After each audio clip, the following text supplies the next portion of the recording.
वाऱ्यावर सोडून दिलेला तो एक पतंग, त्यानं डॉक्टर असावं, वकील असावं, मुत्सद्दी असावं, सैनिक असावं, बरंच काही. मात्र जेवढाच तेवढा त्याचा पगार, पोलीस म्हणजे रोजंदारीचा वेठबिगार. पोलिसांच्या बद्दल समाजाचा दृष्टिकोन परंपरागत पद्धतीचा आहे, कारण आमची भाषा जी आहे, the language is entirely different. संतांची भाषा ही संकेताची असते आणि आमची भाषा ही बेताची असते, दंडुक्याची. आणि ज्यांना संकेताची भाषा कळत नाही त्यांच्यासाठी ही दंडुक्याची भाषा आवश्यक असते.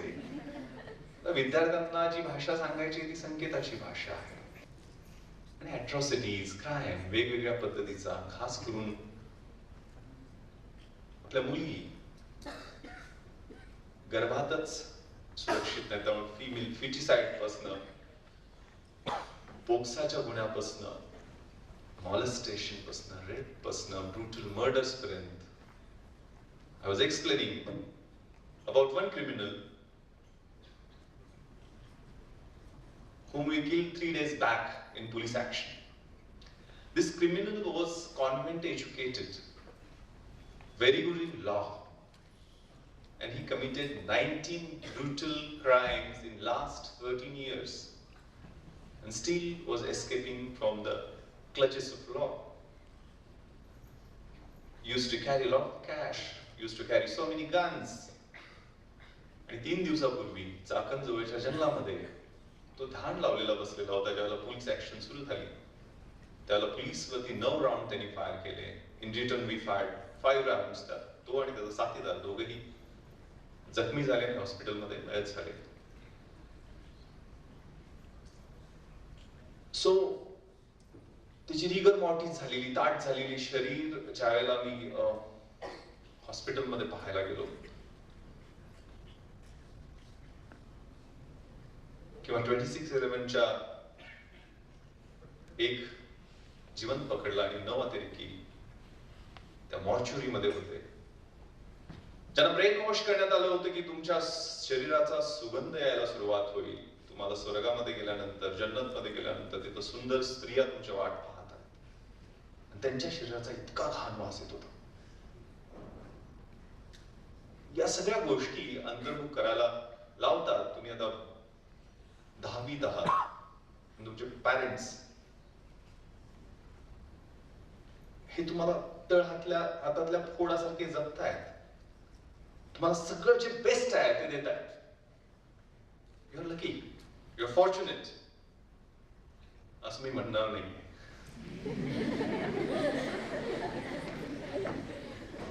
I was reading about something called parent-induced wastefulness. Some psychologist has written about this. की ज्या वेळेला आपण the best देण्यासाठी पॅरेंट्स म्हणून स्ट्राईव्ह करत असतो, त्यावेळेला आपण मटेरियली इनसॅशिएबल मॉन्स्टर्स तयार करत असतो. त्यांच्यात फिअर, स्लॉथ, अपाथी, अवॅरिस अशा भयानक गुणधर्मांना आपण वाढवत असतो. कारण तुम्ही ती सगळी स्टोरी तर शाळेत ऐकली असेल. कॅटरपिलर मधनं बटरफ्लायच येतं, त्यावेळेला मग एक स्टुडंट येतो, मग त्या कॅटरपिलरला, त्या कोशाला तोडण्याचा प्रयत्न करतो जेणेकरून बटरफ्लाय बाहेर येईल, आणि बाहेर आल्यानंतर त्या पंखातलं बळच नसतं त्यामुळे ते मरून जातं. कारण तो कोश तोडताना जो स्ट्रगल त्याच्या पंखांना मिळत असतो, त्या पंखांना जी एनर्जी मिळत असते, त्यातनं त्याला जगण्याचं सामर्थ्य मिळत असतं. त्यामुळे अगेन रवींद्रनाथ टागोरांच्या ओळी आहेत, विपत्तीमध्ये तू माझं रक्षण करावंस ही माझी प्रार्थना नाहीये, पण विपत्तीमध्ये मी भयभीत होऊ नये एवढीच माझी इच्छा. माझ्या दुःखी व्यथित मनाला तू सांत्वन करावंस ही माझी इच्छा नाहीये, पण त्या दुःखावर विजय मिळवण्यासाठी मला ऊर्जा द्यावीस एवढीच माझी इच्छा. तू मला तारावंस, तारून द्यावंस अशी माझी प्रार्थना नाहीये, अपेक्षा नाहीये, परंतु मला जगण्याचं बळ द्यावंस हीच माझी इच्छा. ज्याला सुखामध्ये मी असेल त्यावेळेला मी नतमस्तक होऊन तुला कुठेतरी शोधेल परमेश्वरा. पण ज्यावेळेला मी दुःखामध्ये असेल, सारं जग ज्यावेळेला मला फसवेल, त्यावेळेला तुझ्यावरचा माझा विश्वास कमी होऊ नये, तुझ्याबद्दल मला शंका उपस्थित होऊ नये, एवढीच माझी प्रार्थना आहे. God grant me the serenity to accept the things which I cannot change, courage to change the things which I can, and wisdom to know the difference. परमेश्वरा, ज्या गोष्टी मी बदलू शकतो त्या बदलण्याचं मला धैर्य दे. ज्या बदलू शकत नाहीये ते स्वीकारण्याचं मला सामर्थ्य दे, आणि ज्या बदलू शकतो आणि ज्या बदलू शकत नाहीये दोन्ही मधला फरक ओळखण्याचं शहाणपण दे. That wisdom is very important. तो चेंज, गांधीजींच्या शब्दात, be the change which you want to see in the society. तुम्हाला जो बदल अपेक्षित आहे त्याची सुरुवात स्वतःपासून केली पाहिजे. माझा जर्नी तुमच्यासारखा नाहीये. मी सांगितलं ना, ते जिराफाचं पिल्लू ज्याला जन्म घेतं त्यावेळेला जिराफाची ती जिराफ असणारी आई असते, ती त्याच्या ढुंगणावर पहिल्यांदा लाथ मारते जेणेकरून ते उभा राहावं, चालायला लागावं, कारण जंगली श्वापद येऊन त्याचा लचका पाडणार नाहीये. ती लाथ घालण्याचा जो उद्देश आहे, दॅट इज व्हेरी इम्पॉर्टंट. खूप छान SMS कुठेतरी मी वाचला होता. Winning horse doesn't know why it runs. It runs due to beats and pains. शर्यतीतला घोडा काय पळतोय, धावतोय जीव तोडून, ते त्याला माहित नसतं. त्याला जे चाकाचे फटके, चटके, ज्या वेदना होत असतात त्यामुळे तो धावत असतो. Life is a race. God is your rider. And if you are getting those bits and pains, then it's for sure that God wants you to win the race. जीवन ही अशीच शर्यत आहे. परमेश्वर त्याच्यावरचा रायडर आहे, आणि तुम्हाला जर असे चटके, फटके, वेदना होत असतील तरच तुम्ही ती शर्यत जिंकणार आहात हे निश्चित आहे. मी इथंच या कॅम्पसमध्ये एक पायात स्लीपर, एक जीन्सची पॅन्ट, गोलवेळाचा टी शर्ट, 2 शर्ट असायचे, आलटून पालटून घालायचे. 100 युनिफॉर्म, 100 ड्रेस असे काय नव्हते. इथनं गेलो तर पत्र्याची पेटी होती, ट्रकात बसून गेलो, कारण ट्रकातनं जायला 70 रुपये लागायचे, एसटीचं तिकीट 100 रुपये असायचं. मुंबईत पोहोचलो, 21 वर्षाचा असेल, 20 म्हणजे ज्यावेळेला ग्रॅज्युएट इथं BA राजाराम कॉलेज मधून केलं, त्याला राहायलाही जागा नव्हती. आमदार निवास म्हणजे जिथं आमदारांच्या खोल्या असतात तिथं रूम मध्ये बॅग ठेवली, पण संध्याकाळी झोपायच्या वेळेला पाहिलं तर खूप कार्यकर्ते येतात गावाकडनं. आता इकडे कोल्हापूरच्या मंडळींना बऱ्यापैकी माहित असतं. शेवटी कंटाळून तिथं शेजारी यशोधन, सुनीती, सुरुची IAS IPS अधिकाऱ्यांच्या क्वार्टर्स आहेत. लाल दिव्याच्या गाड्या झगमगत यायच्या, त्यातनं सुटापुटातले टाय मधले साहेब उतरायचे. त्याला तर वाटत नव्हतं IAS IPS होईल कदाचित, कारण ड्रीम फौजदार झालो तरी खूप झालं. डेप्टी कलेक्टर, DYSP हे वरचं, आणि IAS IPS म्हणजे असं बघायचं, अशी त्यावेळेची परिस्थिती होती. तिथं 10 बाय 10 त्यांच्या सर्वंट क्वार्टर असतात. म्हणजे IAS IPS सचिव, IG, DG यांच्या सेवेसाठी जे सर्वंट्स असतात त्यांच्या सर्वंट क्वार्टर्स 10 बाय 10 असतात. तिथं झोपायला जागा मिळेल का हे शोधण्याचा प्रयत्न केला. तिथं त्या 10 बाय 10 रूम मध्ये सुद्धा झोपायची त्यावेळेला सोय झाली नाही, रूम मिळाली नाही. तिथनंच 2 मिनिटाच्या अंतरावरती CCI, बॉम्बे जिमखाना असे बड्या लोकांचे क्लब असायचे. तिथं तुम्ही पाहिलं ते टेनिस, स्क्वॉश, बॅडमिंटन, स्विमिंग पूल, या सगळ्या फॅसिलिटीज तिथनं कुंपणाच्या वरती आत डोकावून पाहण्याचा प्रयत्न करायचा की बड्या बाबाची मुलं काय करतात. त्यावेळेला तिथल्या वॉचमॅनच्या शिव्या पण खाल्लेल्या आहेत. तिथनंच 2 मिनिटाच्या अंतरावर मेट्रो थिएटर आहे. त्याला कभी हा कभी ना नावाचा सिनेमा शाहरुख खानचा रिलीज झालेला होता. त्याला शाहरुख खानला पाहण्यासाठी जवळजवळ 2 तास त्या बाउन्सरच्या शिवाय खात दोराच्या पलीकडे उभा राहिलेलो होतो. कुठून तरी आला गेला दिसलं पण नाही, त्याला लांबून काहीतरी दिसलं, पाठीमागचे केस काहीतरी दिसल्यासारखं. तिथनंच 2 मिनिटाच्या अंतरावर ताजमहल हॉटेल आहे की जिथे चहा प्यायला सुद्धा आपल्याला नशीब मिळेल हे स्वप्न पाहण्याचं धाडस नव्हतं, कारण 15 रुपयाच्या वर राईस प्लेट खाण्याची कधी परवानगी खिशानं दिलीच नव्हती. आई वडील पोटाला चिमटे काढून पैसे पाठवायचे, शेती घाण ठेवून पैसे पाठवायचे. स्ट्रगल, फ्रस्ट्रेशन यायचं, निराशा यायची. पण सुरेश भटांची एक खूप छान कविता आहे, मुलांना फार कळेल मराठी असं मला वाटत नाहीये, खूप सुंदर कविता आहे. विजलो जरी आज मी हा माझा अंत नाही, पेटेन पुन्हा नव्याने हे सामर्थ्य नाशवंत नाही. छाटले जरी पंख माझे पुन्हा उडेन मी, छाटले जरी पंख माझे पुन्हा उडेन मी, अडवू शकेल मजला अजूनशी भिंत नाही. माझी झोपडी जाळण्याचे झालेत कैक कावे,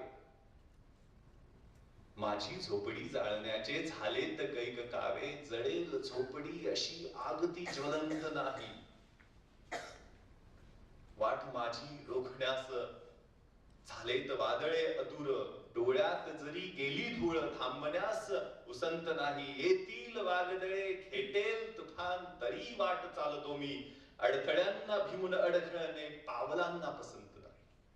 दॅट स्ट्रगल वॉज दॅट.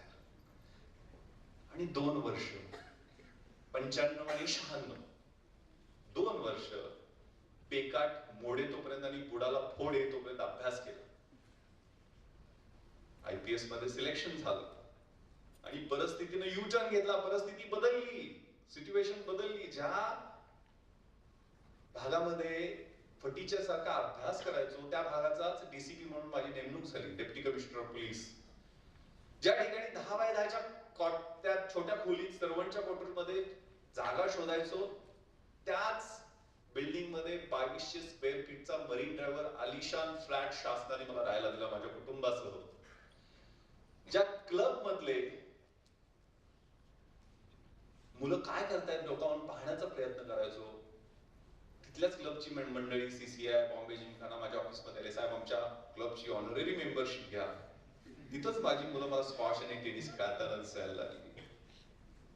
त्या थिएटरमध्ये फिल्म स्टारला पाहायला 2-2 तास रखडायचो. पश्चिम मुंबईचा म्हणजे बँड्रापासून पवईपर्यंत, जुहूपर्यंत पश्चिम मुंबईचा ऍडिशनल पोलीस कमिशनर झालो. तेच फिल्म स्टार 2-2 दिवस माझी अपॉइंटमेंट घेऊन भेटायला यायला धडपडायला होते.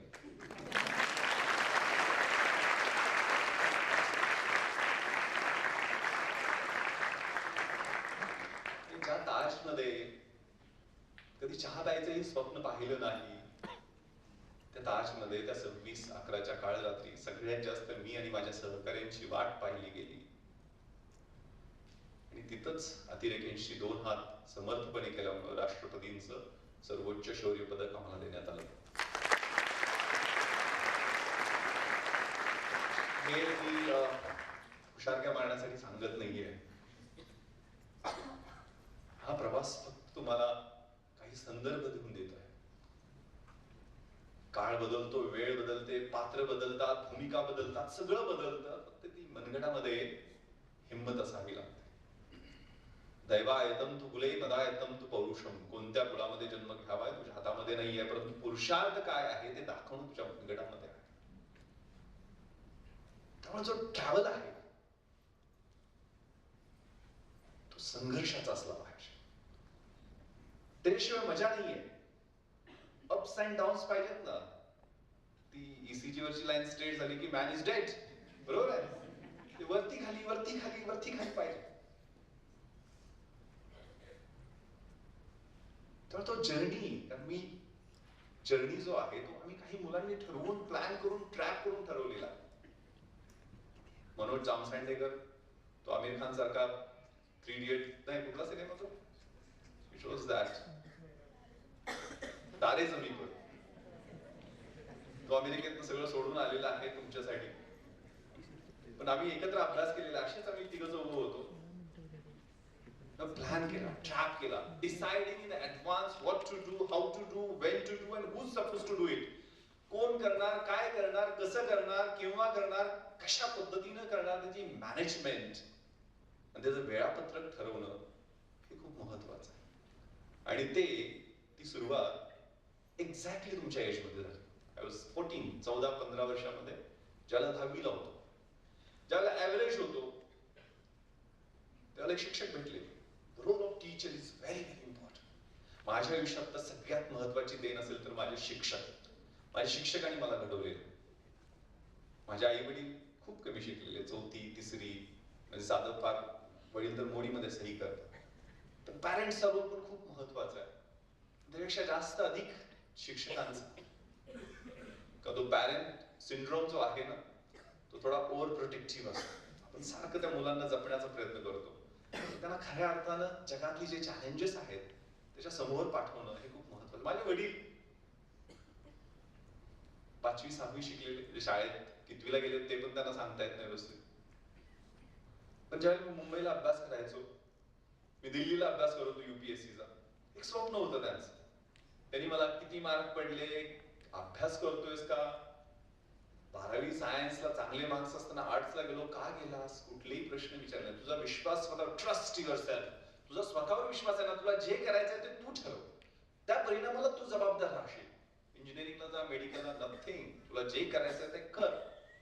पण एक पोस्टकार्ड मला सारखे लिहायचे ते मुंबईमध्ये असताना. परिस्थिती एवढी काय चांगली नव्हती, शेतकऱ्याच्या घरात कशी असते परिस्थिती, कशीच परिस्थिती. शेतात हुमणी किड्यांची, ऊसाला हुमणी किडे लागले होते त्यावेळेला, त्यामुळं किती ऊस गाळला तरी गुळ निघायचा नाही. गुळ इथल्याच मार्केटमध्ये आणून विकायचा, पैसे मिळायचे. मग गहाण शेती ठेवली. पण त्या पत्रामध्ये सगळ्या गोष्टी, तुला जेवायला व्यवस्थित मिळते का, मेसचं जेवण चांगलं आहे का, इकडं सगळी खायली खुशाली आहे, चुकीच्या गोष्टी, दुःखाच्या गोष्टी कधीच लिहिल्या नाही. पण शेवटी न चुकता एक वाक्य त्या कार्डच्या शेवटी लिहायचे की भावड्या, मला प्रेमानं गावाकडे भावड्या म्हणतात, भावड्या, माझे डोळे मिटायच्या आधी तुला लाल दिव्याच्या गाडीत आलेलं मला पाहायचं आहे.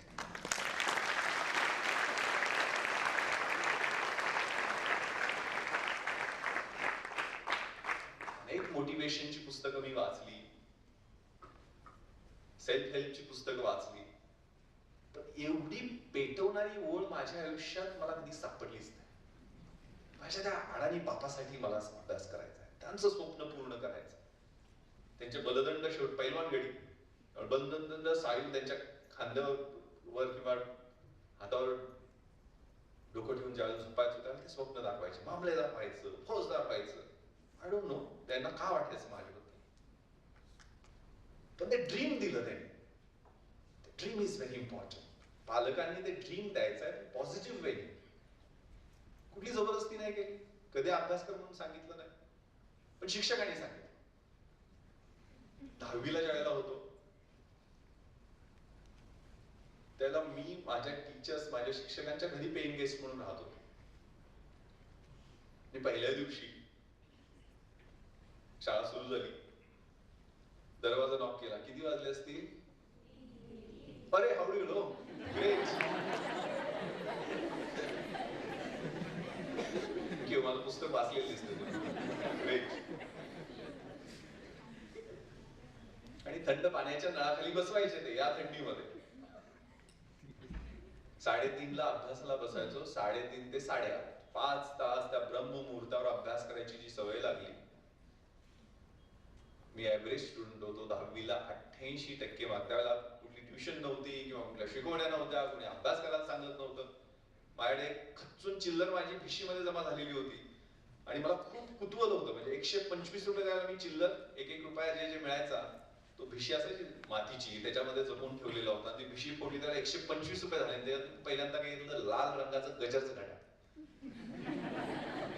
ते मला 3 वाजता उठवायचं.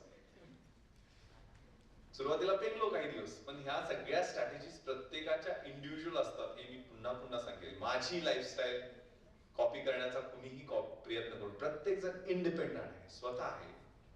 रोहन असेल तो स्वतः रोहन आहे, मी विश्वास आहे, मनोज आहे, संजय दादा आहे. प्रत्येकाचं व्यक्तिमत्व हे वेगळं असतं.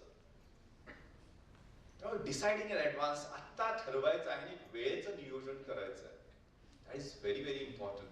त्या 4-5 लाईन्स आहेत मला खूप इम्प्रेस करतात. To realise value of 1 year, ask the student who has failed in his annual examination. To realize value of 1 month, ask the mother who has given birth to a premature baby. 8व्या महिन्यात आपल्या बाळाला जन्म दिलाय त्या आईला विचारा त्या 9व्या महिन्याचं महत्व. To realise value of 1 week, ask the editor of the weekly, की ज्याला खूप बातम्या जमा करायच्या असतात. To realise value of 1 day, Ask the daily wages laborer who has 6 kids to feed at his home. त्या दिवसाच्या कमाईवरती त्याच्या मुलांचा भूक भागणार आहे. To realize value of 1 hour. हे अजून 3-4 वर्ष 5-6 वर्ष तुम्हाला कळू नये. Ask the lovers who are waiting to meet. To realize value of 1 minute. Ask the person who has missed his train. To realize value of 1 second. Ask the person who has missed his accident. Last is very important. To realize value of 1 millisecond, सेकंदातल्या 10व्या भागाचं तुम्हाला महत्व जाणून घ्यायचं असेल तर ask the runner who has won silver medal in Olympics. त्या fraction of second साठी त्याचं gold medal घेतलेलं आहे.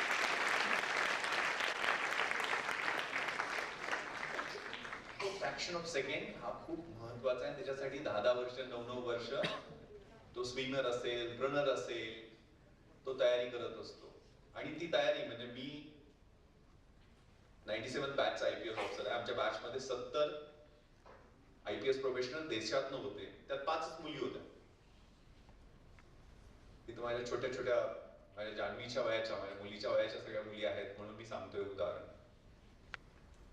ॲक्वॅटिक मीट मध्ये एका स्ट्रीम मध्ये पोहत होती आणि 6 स्ट्रीम मध्ये आम्ही पुरुष प्रोफेशनल्स बदलायचो, म्हणजे कॉन्स्टंट नव्हतो. ती मात्र 50 मीटर असेल, 100 मीटर असेल, breast stroke, free style, back stroke, what ever, त्या सगळ्या स्ट्रोक्स मध्ये रिले मध्ये ती एका स्ट्रीम मध्ये हल्ली नव्हती. सगळ्या स्ट्रोक्स मध्ये सगळ्या इव्हेंट्स मध्ये 9च्या 9 गोल्ड मेडल ती भारती घेऊन गेली. आम्ही पुरुष प्रोफेशनल्स असतात कारण लहानपणापासून ती तयार. ऑफकोर्स ती एका सिनियर आयएएस ऑफिसरची मुलगी होती, तिला इन्फ्रास्ट्रक्चर तसं मिळालं असेल, नो डाऊट. इक्वेस्ट्रियन म्हणजे हॉर्स रायडिंग मधले सगळे गोल्ड मेडल ती घेऊन गेली. तुम्ही आत्ताची जी तयारी करताय ना, दॅट इज व्हेरी इम्पॉर्टंट. ते आत्ताचं period, more you sweat during peace time, less you bleed during war time. युद्धाच्या काळामध्ये कमी रक्त सांडायचं असेल तर शांततेच्या काळामध्ये जास्त घाम गाळला पाहिजे. हा तुमच्या आयुष्यातला शांततेचा काळ आहे. ते तुम्हाला ठरवणार आहे, ते तुमचं फ्युचर डिसाइड करणार आहे. तुम्हाला काय बनायचं आहे, कसं बनायचं आहे, कसं योजायचं आहे तुम्हाला तुमचं भविष्य. खुद ही को कर इतना बुलंद की तहरीर से पहले खुदा बंदे से पूछे बोल तेरी रजा क्या. तुम्ही ठरवणार आहे. ते आता तुमची ही फेज आयुष्यातली ही खूप महत्वाची आहे. आणि असे आम्ही 3-4 जण एकत्र आले होतो. मला विश्वास बसणार नाही. 1997चा रिझल्ट पहा युपीएससीचा. ज्यावेळेला मुंबई सारख्या मोठ्या शहरातनं एकही मुलगा आयएएस आयपीएस किंवा आयएफएस मध्ये नव्हता, त्याला आमच्या गावातनं मी दोघं आणि शेजारच्या सुरुड मधनं सुगंध, क्लासमेट्स. आनंद माझा धाकटा चुलत भाऊ, 1 वर्ष पाठीमागं होता. पण एकत्र हे भूषण गगराणींचं भाषण ऐकल्यामुळे आमच्या डोक्यात त्यावेळेला ट्यूबलाईट पेटलेली होती. आयएएस आयपीएस आणि आयएफएस मध्ये सिलेक्ट झालो. मी आता पश्चिम महाराष्ट्राचा आयजे, म्हणजे मी फक्त कोल्हापूरला हेडक्वार्टर आहे, पण माझ्याकडे लोणावळ्यापासून गोवा बॉर्डर पर्यंत पूर्ण एरिया, 146 पोलीस स्टेशन, 5 जिल्हे मी सुपरवाइज करतो. ऍट द एज ऑफ 43 मी 27व्या वर्षी एसपी म्हणून लातूरला कामाला सुरुवात केली. 4 जिल्ह्यांचा एसपी म्हणून राहिलेलो.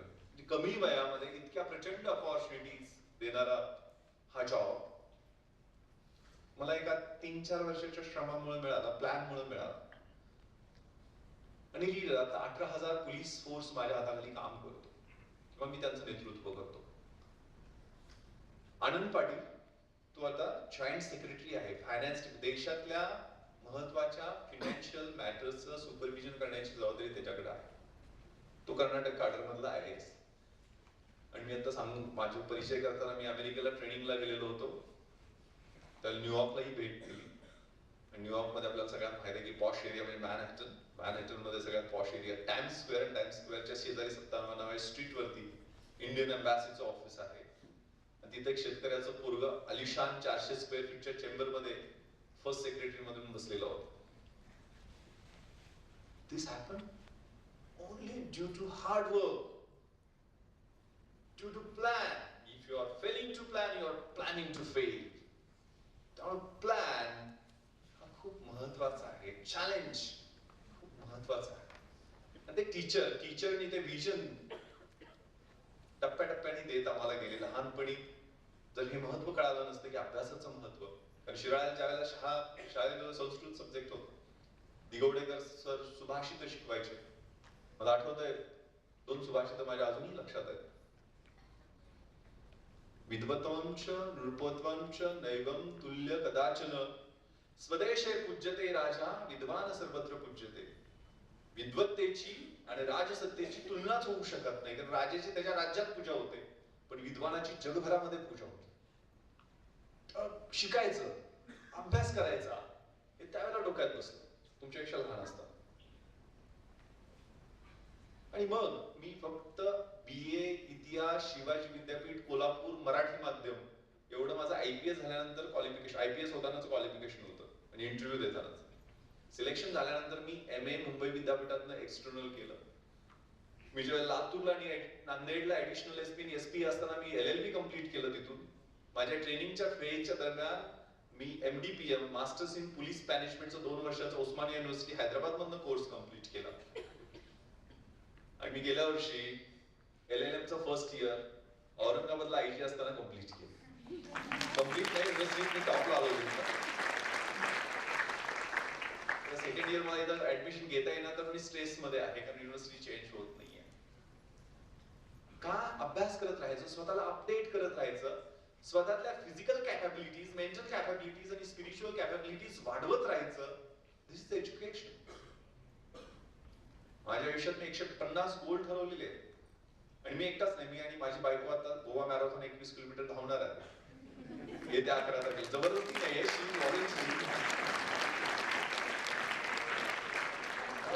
कॉन्सेप्ट चॅलेंजेस जे खूप छान कॉन्सेप्ट क्लिअर करणाऱ्या वेदातल्या ओळी आहेत. What is fear? भीती म्हणजे काय? An acceptance of uncertainty. ज्या अस्थिर गोष्टी आहेत त्या न स्वीकारणं म्हणजे भीती. एकदा त्या स्वीकारल्या तर त्याचं ऍडव्हेंचर मध्ये रूपांतर होत असतं. ऍडव्हेंचर, अनसर्टनिटी आणि फिअर याच्यामध्ये खूप कनेक्शन आहे. कारण मी खेड्यातला आहे. जेव्हा मी 5वी-6वीला होतो, तालमीत जायचो.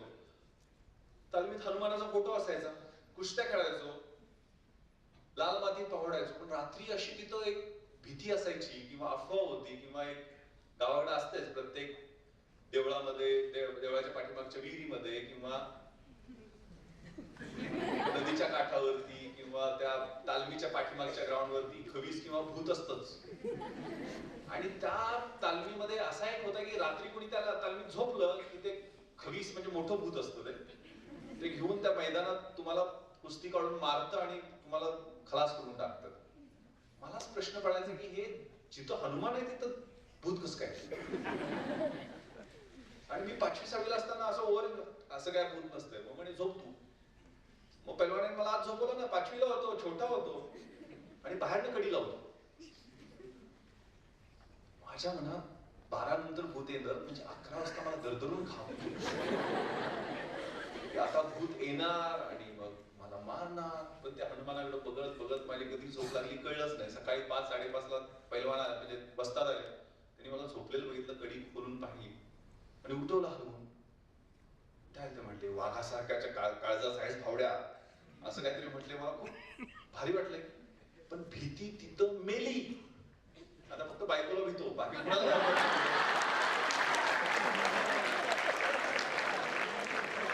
काय माझ्या विषय अशा असतात, घरी गेल्यानंतर खाली so adventure. What is love? प्रेम म्हणजे काय? An acceptance of the person as he is. जसा माणूस आहे त्याला तसं न स्वीकारणं म्हणजे हेट्रेड. हेट्रेडच्या बद्दल मी सांगतो. तसं न स्वीकारणं म्हणजे हेट्रेड आहे, तिरस्कार. त्याला तसा अनकंडिशनली स्वीकारलं की त्याचं त्या हेट्रेडचं रूपांतर प्रेमामध्ये होत असतं. लव्ह. What is envy?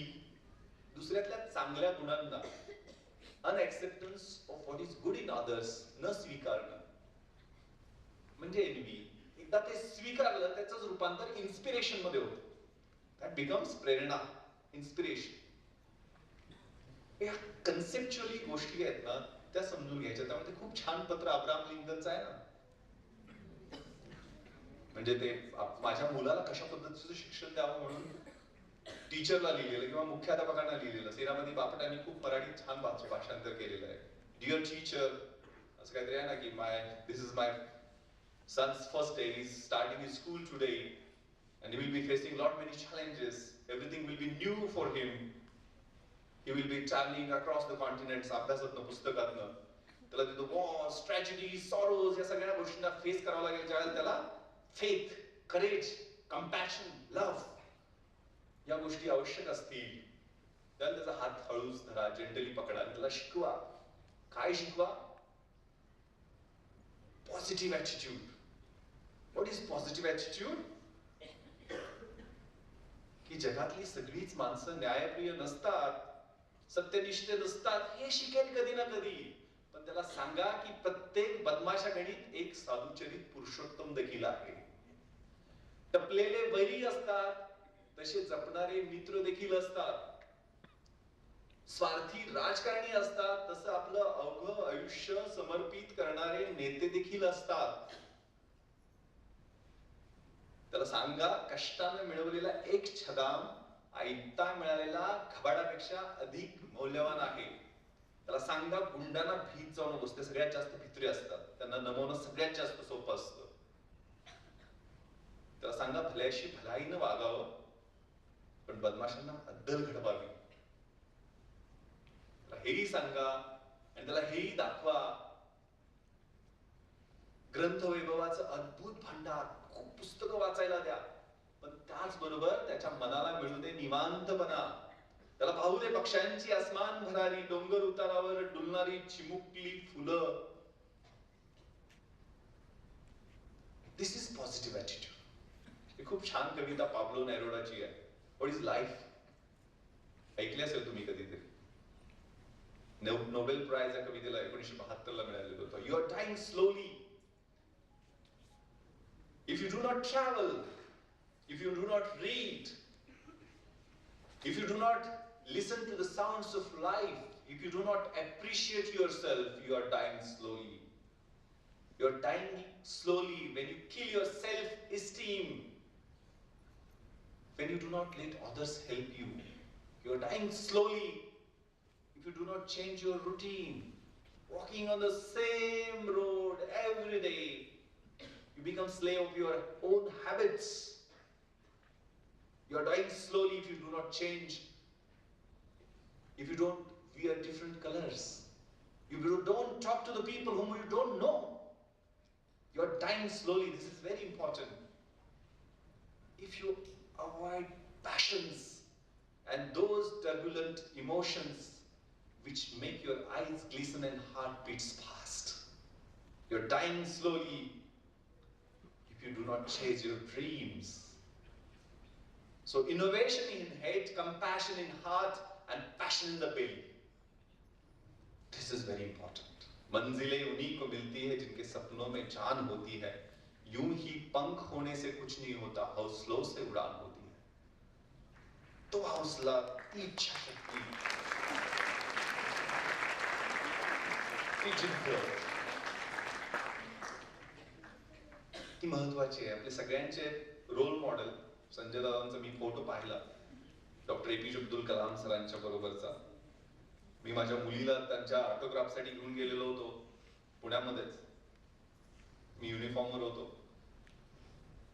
माझ्या पाठीवर थाप मारून विच पॅच यू आर यंग मॅन. त्यावेळेला माझी मुलगी पहिली दुसरीत होती, पण ज्यावेळेला तिला ऑटोग्राफ नाव विचारून दिलं त्यावेळेला म्हटली, yes Janhvi, what you want to become in your life? Do you want to become IPS officer like your father? त्याला जानवी म्हणाली, no no sir, I want to become doctor APJ Abdul Kalam.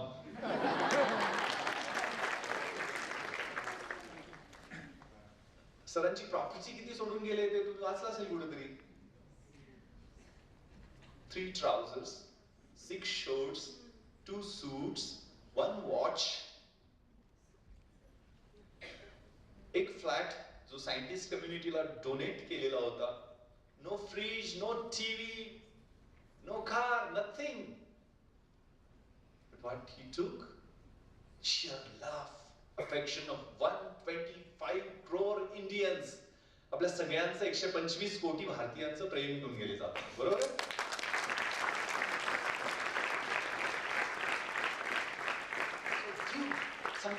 To the society, कशासाठी service मध्ये यायचंय.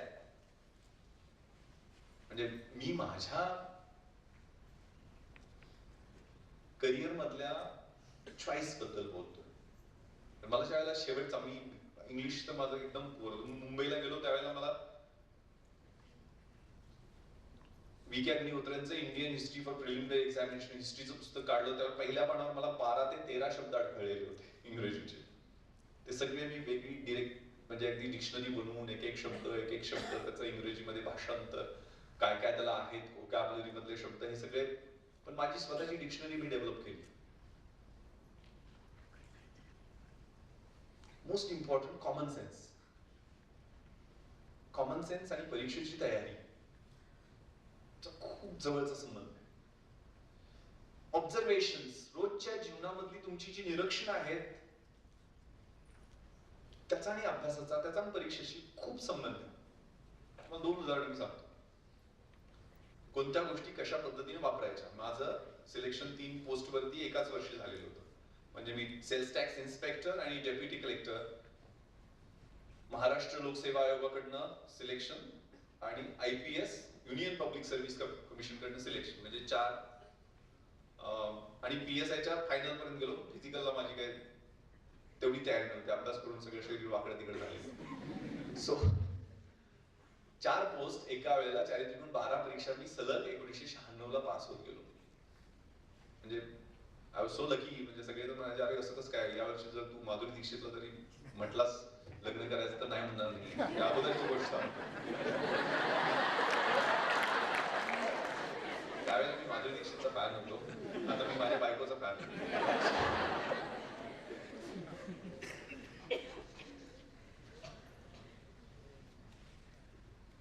तर या सगळ्या परीक्षेचं नियोजन हे माझं सिस्टमॅटिक ठरलेलं होतं ज्यावेळेला तुमच्या वयाचं होतं. मी त्या गोष्टी काय करायचं, कसं करायचं. मग NCC मधनं मला C सर्टिफिकेट घ्यायचं आहे, NSS न मला मास लिटरसी, रुरल रिकन्स्ट्रक्शनचं काम करायचं आहे, मला काहीतरी NGOच्या माध्यमातून काम करायचं आहे जेणेकरून मी इंटरव्ह्यू मध्ये काहीतरी पॉझिटिव्ह गोष्टी सांगू शकेन. याचं नियोजन कॉलेजला असतानाच सुरू केलेलं होतं.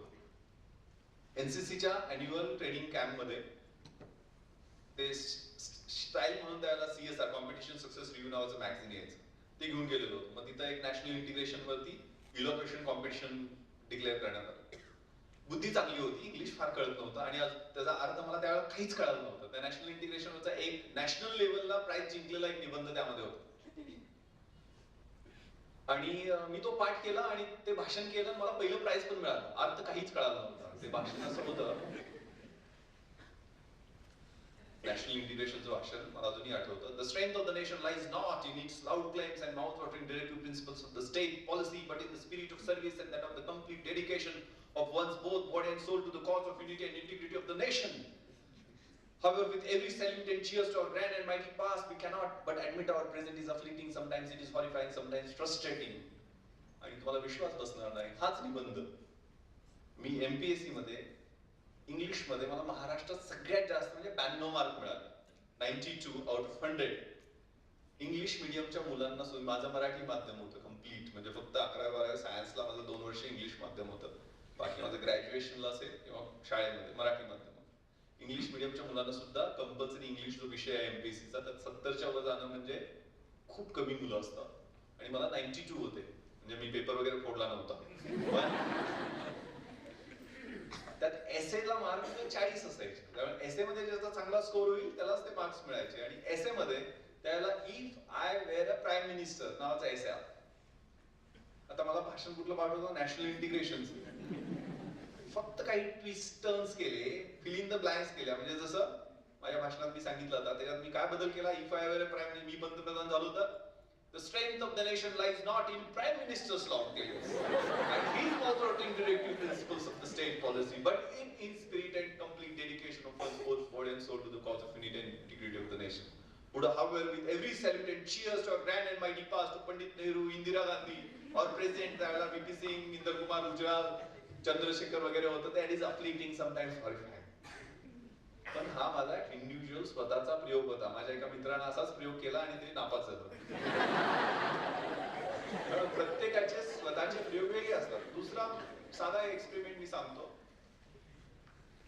मला सोशॉलॉजीमध्ये मला ज्यावेळेला मी युपीएससी आणि एमपीएससी दोन्ही पास झालो, त्याला मेन एक्झामिनेशनला ऑप्शनल सब्जेक्ट घ्यायचे असतात, ऐच्छिक विषय घ्यायचे असतात. आणि 2 ऑप्शनल सब्जेक्ट जे 300-300 मार्काचे युपीएससीचे प्रश्न असायचे, त्यावेळेला माझा मराठी लिटरेचर आणि हिस्ट्री युपीएससीचं फायनल होतं.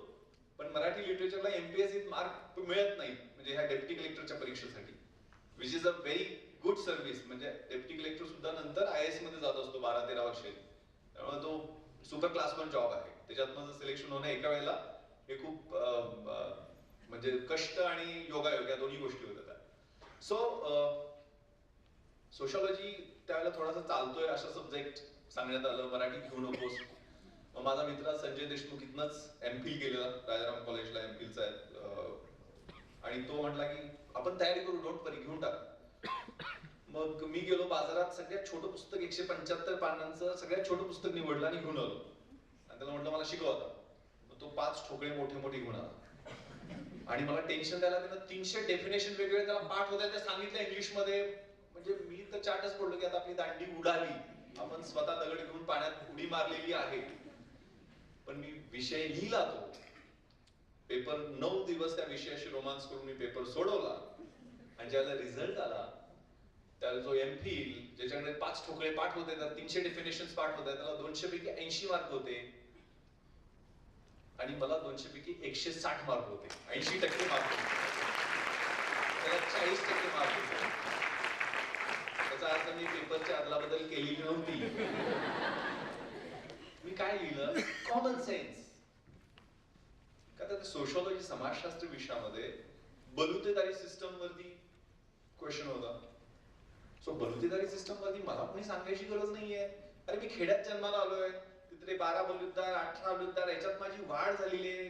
ती गावातली बार्टर सिस्टम मी स्वतः पाहिलेली आहे. मला दुसऱ्याने काय, मी जे ऑब्झर्वेशन खेड्यात केले तेच लिहिले. सेक्युलरिझम, धर्मनिरपेक्षतावादावरती प्रश्न होता. मला सोशॉलॉजीला धर्मनिरपेक्षता माहित नव्हतं, पण मी हिस्ट्रीचा विद्यार्थी होतो. युरोपमधला 30 इयर वॉर, त्यानंतर झालेली ट्रिटी आणि त्यातनं झालेल्या प्रोटेस्टंट कॅथलिक्स मध्ये युद्धातनं सेक्युलरिझमचा उदय, या वर्ल्ड पर्स्पेक्टिव्हनी तो विषय मी मांडला.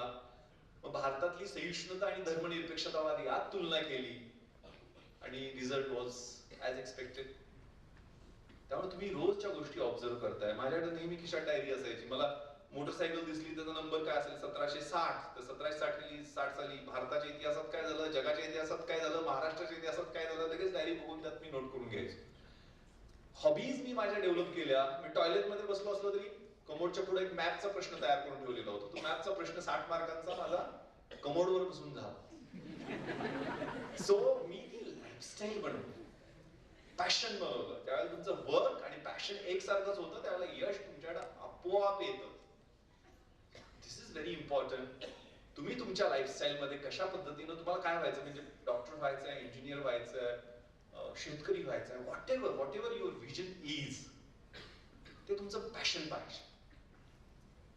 आणि ते आई वडिलांना काय वाटतंय, इतरांना काय वाटतंय असं नाहीये. तुम्हाला काय वाटतंय, म्हणजे अगदी लहानपणी एसटी बस मध्ये कंडक्टर व्हावं असंही वाटतं, कारण त्यावेळेला खूप चिल्लर असायची. मला वाटायचं लहानपणी. सो तुमचं लहानपणीचं विजन कशा पद्धतीनं काय आहे ते तुम्ही ठरवायचं आहे. आणि मग मार्ग सोपा. कन्सेप्च्युअल क्लॅरिटी पाहिजे. कन्सेप्ट एकदा क्लिअर झाले की सगळ्या गोष्टी सोप्या होऊन जातात.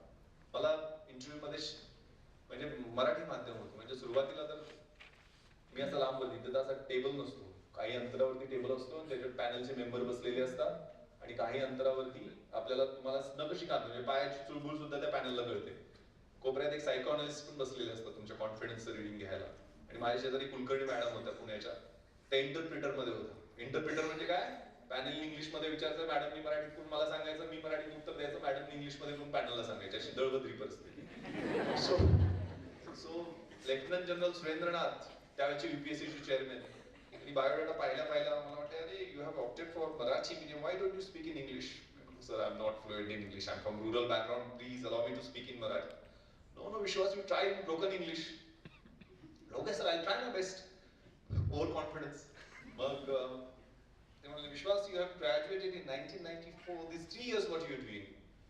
मी उत्तर दिलं, sir, I have established one competitive study center at my village which works for the upliftment of the rural youth as well as for disseminating rational and viable ideas in rural folks. Impress झाले, you speak very good English. तेवढंच उत्तर मी पाठ करून ठेवलं.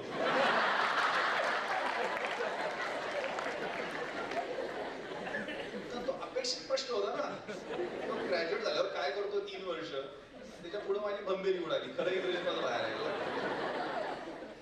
एक Abraham म्हणून महाराष्ट्र कार्डचे IAS officer होते. त्यांनी मला विचारलं, Vishwas, you must be knowing about this drama Ghashiram Kotwal, why it was controversial. त्याला खूप काय काय झालं होतं, शिवसेनेनं आंदोलन वगैरे केली त्याच्यावर. म्हटलं, sir, it was controversial because Nana Fadnavis was shown as behind women person. आता त्यांना बिहाइंड वुमेनचा अर्थच कळेना. मॅडमनं म्हटलं की स्त्री लंपटचं भाषांतर करा. Translated as womaniser something. पण मी जशी जमेल तशी उत्तरं देत गेलो. झाकली मूठ संवादाची ठेवली नाही. हिंदी, मराठी, इंग्लिश जसं जमेल तसं. शेवटचा प्रश्न मला लेफ्टनंट जनरल सुरेंद्रनाथनी हिंदीमध्ये विचारला, विश्वास, इस दुनिया में तुम क्यों आए? इस दुनिया में आने का तुम्हारा मकसद क्या है? म्हटलं, मी स्वतःहून आलेलो नाही, आई वडिलांनी आणलेलं